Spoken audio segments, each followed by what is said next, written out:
Baiklah, saya akan menjelaskan apa itu definisi, fungsi, dan tujuan dari konstitusi. Konstitusi itu sendiri adalah aturan dasar atau pedoman utama dalam suatu negara. Jadi konstitusi itu menjadi dasar dalam menjalankan pemerintahan dan mengatur kehidupan bernegara. Tanpa konstitusi, maka suatu negara berjalan tanpa arah yang jelas dan kekuasaannya bisa saling tumpang tindih. Jadi secara sederhana, konstitusi itu berisi tentang struktur pemerintahan, pembagian kekuasaan, hak dan kewajiban, serta hubungan antara negara dan rakyat. Selanjutnya itu fungsi dan tujuan dari konstitusi itu sendiri. Fungsinya itu pertama adalah membagi kekuasaan dalam negara. Kekuasaan dibagi ke beberapa lembaga agar tidak terpusat pada satu titik saja. Selanjutnya itu membatasi kekuasaan pemerintah. Selanjutnya yaitu tujuan dari konstitusi yaitu menciptakan ketertiban hukum. Jadi ketertiban hukum ini agar kehidupan negara berjalan secara teratur dan berdasarkan hukum. Itu selanjutnya melindungi hak warga negara. Jadi supaya hak asasi warga negara tidak dilanggar. Selanjutnya yaitu menjaga persatuan bangsa serta mewujudkan kesejahteraan dan kedaulatan negara. Lalu jenis-jenis konstitusinya ada dua, yaitu konstitusi tertulis dan konstitusi tidak tertulis. Konstitusi tertulis sendiri ialah konstitusi yang dibuat dalam bentuk buku atau beberapa dokumen yang disahkan oleh lembaga yang berwenang. Fungsi dari konstitusi ini yaitu mengatur struktur, fungsi, dan kewenangan lembaga negara.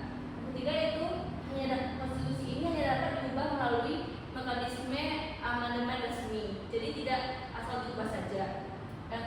Contohnya itu Undang-Undang Dasar 1945 dan Konstitusi Amerika Serikat. Selanjutnya itu konstitusi tidak tertulis. Konstitusi ini adalah salah satu yang tidak disusun atau disahkan oleh majelis konstitusi dan bahkan tidak tertulis dalam bentuk buku.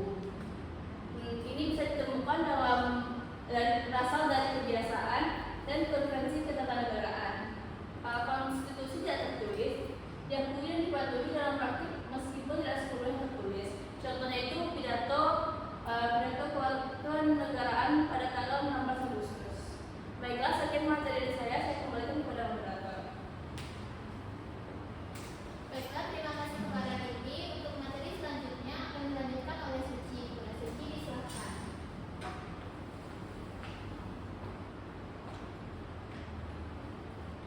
Baik, terima kasih moderator. Di sini saya akan menjelaskan mengenai pentingnya konstitusi bagi suatu negara. Jadi apa sih pentingnya konstitusi itu? Jadi ada 6 fungsi terpentingnya yang akan saya jelaskan. Yang pertama itu sebagai dasar hukum negara, yaitu menegaskan bahwa negara itu dijalankan berdasarkan hukum. Lalu yang kedua juga mencegah pemerintah itu yang berlaku sewenang-wenang. Habis itu yang ketiga menjamin kepastian dan keadilan hukum bagi warga negaranya. Nah, yang kedua adalah membatasi dan mengatur kekuasaan. Kenapa dia harus membatasi dan mengatur kekuasaan? Karena menghindari pemusatan kekuasaan pada satu pihak saja. Terus yang kedua mencegah yang kedua adalah menerapkan prinsip pembagian kekuasaan seperti legislatif, eksekutif, dan yudikatif. Yang ketiga yaitu menciptakan sistem check and balance. Nah, yang ketiga itu adalah menjamin hak asasi manusia atau hak. Yang pertama itu seperti melindungi hak hidup, kebebasan berpendapat, dan hak beragama, yaitu memberikan jaminan perlindungan hukum bagi seluruh warganya. Yang terakhir adalah menjaga keseimbangan antara hak dan kewajiban. Nah, yang keempat adalah menjaga stabilitas dan ketertiban negara. Yang pertama itu dia menjadi pedoman dalam penyelesaian konflik. Yang kedua dia juga mengatur mekanisme pergantian kekuasaan itu secara damai. Yang ketiga menciptakan stabilitas politik dan sosial. Yang kelima dia dapat menciptakan pemerintahan yang baik, seperti mendorong transparansi dan akuntabilitas, juga menguatkan partisipasi masyarakat dalam demokrasi, dan terakhir itu menjadikan dasar kebijakan publik yang adil. Yang terakhir yang keenam adalah sebagai identitas dan cita-cita bangsa, yaitu mencerminkan nilai dasar dan tujuan negara, menjadi terarah dalam mencapai kesejahteraan rakyat, dan terakhir menjaga persatuan dan keutuhan bangsa.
menjadi konstitusi Indonesia?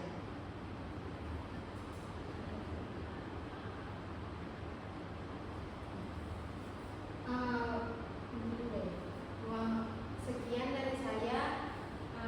Saya kembalikan ke moderator. Baik, terima kasih untuk Paul. Materi selanjutnya akan dilanjutkan oleh Kansa. Pada Kansa dipersilakan. Baiklah, terima kasih Mori. Saya akan menjelaskan tentang konstitusi yang pernah berlaku di Indonesia. Konstitusi merupakan syarat utama dalam mendirikan dan membangun negara yang merdeka. Konstitusi berfungsi sebagai dasar dan kerangka kehidupan politik yang mengatur pembentukan serta penyelenggaraan pemerintahan. Sistem pemerintahan yang konstitusional ditandai dengan adanya partisipasi rakyat, kekuasaan legislatif yang berada di tangan rakyat, serta penolakan terhadap pemerintahan yang otoriter.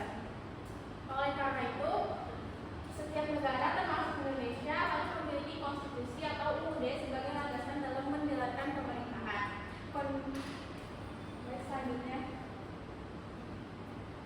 Selanjutnya saya akan menjelaskan konstitusi apa saja yang pernah berlaku di Indonesia. Yang pertama adalah Undang-Undang Dasar 1945. Undang-Undang Dasar merupakan landasan konstitusional tertinggi yang mengatur bentuk, sistem, dan mekanisme penyelenggaraan pemerintahan di Indonesia. Dalam pelaksanaannya, UUD 1945 versi asli dianggap memiliki kelemahan struktural, terutama karena memberikan kewenangan yang sangat besar kepada pihak eksekutif terkhususnya presiden. Kondisi ini menyebabkan sistem pemerintahan menjadi lebih terpusat pada satu kekuasaan dan belum sepenuhnya mencerminkan prinsip checks and balance yang seharusnya menjadi ciri utama sistem pemerintahan demokratis.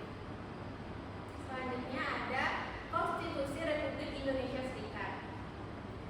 Sejak berdirinya Republik Indonesia Serikat pada 27 Desember 1949, Undang-Undang Dasar 1945 tidak lagi berlaku untuk seluruh wilayah Indonesia.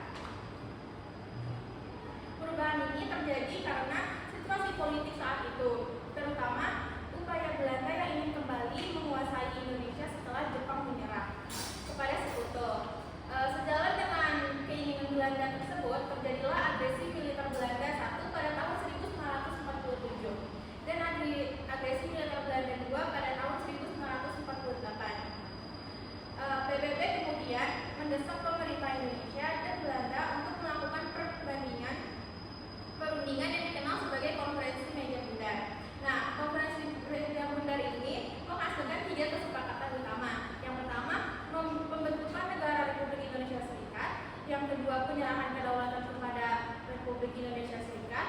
Dan yang ketiga, pembentukan uni antara Republik Indonesia Serikat dan juga Kerajaan Belanda. Sejak berdirinya Republik Indonesia Serikat, konstitusi tidak lagi menjadi dasar hukumnya. Undang-Undang Dasar 1945 tidak lagi berlaku untuk seluruh wilayah Indonesia. UUD hanya berlaku bagi salah satu negara bagian, yaitu negara Republik Indonesia yang berkedudukan di Yogyakarta. Selanjutnya adalah Undang-Undang Dasar sementara 1950. Undang-Undang UUD 1950 merupakan undang-undang dasar transisi yang dimaksudkan untuk kembali pada bentuk negara kesatuan. Perubahan ini mengambil bentuk negara dari federal menjadi negara kesatuan Republik Indonesia. Karena sifatnya sementara, dibentuklah lembaga konstituante yang bertugas menyusun undang-undang dasar yang tetap. Selanjutnya, terakhir ada Undang-Undang Dasar 1945 setelah amandemen. Amandemen ini dilakukan dengan maksud untuk membatasi kekuasaan eksekutif agar tidak terlalu dominan dalam menjalankan pemerintahannya. Dengan adanya amandemen, sistem pemerintahan diharapkan menjadi lebih demokratis karena kekuasaan tidak terpusat pada satu pihak saja, melainkan diawasi dan dikontrol oleh lembaga lainnya. Nah, UUD 1945 dengan amandemen ini memiliki 4 kali perubahan. Amandemen pertama itu memiliki perubahan pada amandemen pertama adalah yang pertama membatasi masa jabatan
Indonesia